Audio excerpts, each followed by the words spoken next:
you are a competitive FPS player and you want to improve your reaction time, you're focusing in game, you're spending a lot of hours learning the game, you're spending a lot of hours practicing the game, but you're just coming up short. Well, there is a reason for that, and maybe it's because you're not focusing on the external factors. What's up, dreamers? Welcome to Driving and Vibing.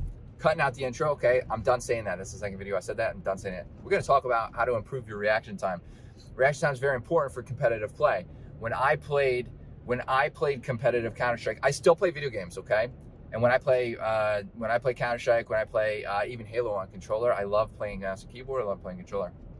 Reaction time is very important. My reaction time, I make sure that I do things to be able to push my reaction time to an all-time high. Sometimes my reaction time is so fast that I overcompensate, and that's unfortunate, but that would go hand in hand with muscle memory as well. We'll talk about that another time.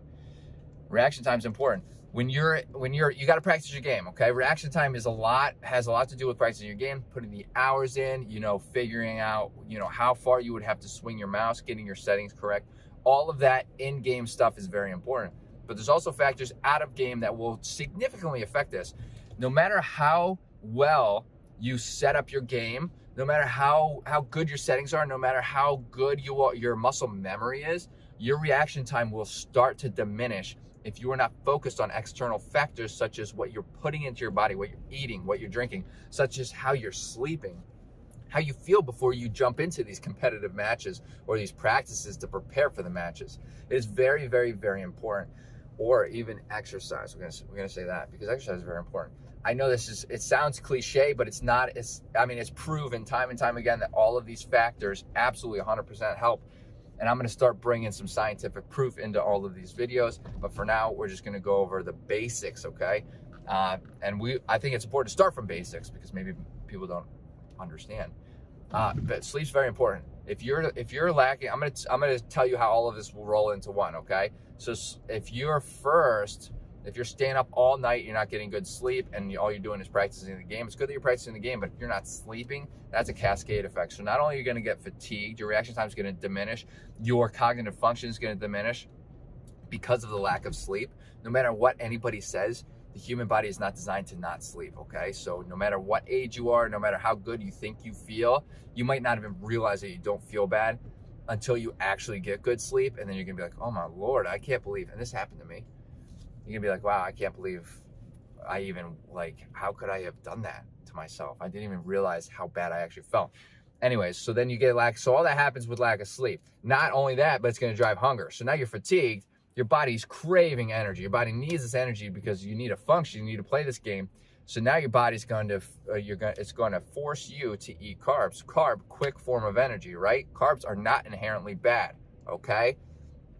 Quick form of energy, but with carbs, if you eat too much, you have to be very careful depending on the carbs and how much you eat. Because if you eat too much or you eat the wrong carbs, you're going to get that glucose crash. You're going to get that crash. You're going to get that boost of energy, and bam, you're going to go right back down. If that happens in game, you're pretty in bad shape, right? So there's that, and this is stemming from lack of sleep, right?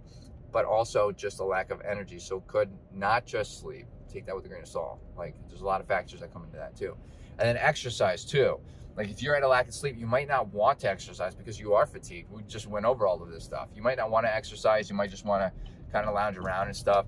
And if you've ever kind of just hung out all weekend, or however long, whatever, for days straight, or all of your vacation that you have, if you've ever done that, you realize that the longer you lounge around, the more tired you get. It's kind of, I don't even really know off the top of my head how scientifically that happens. I'm sure I do, but I'm at a lack of sleep, so things and stuff.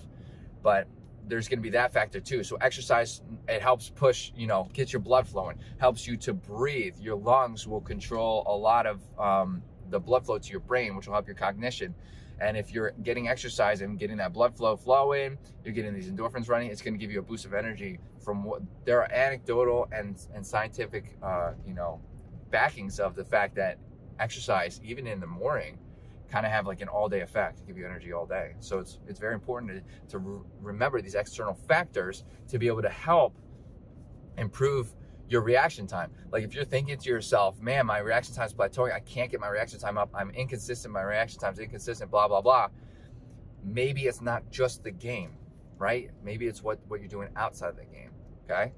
If you have anything to add, let me know in the comments. I'd love to get this conversation started. Hit that like button, helps out the channel, and hit that subscribe button for more content like this. Dreamers, I hope to see you in the next video.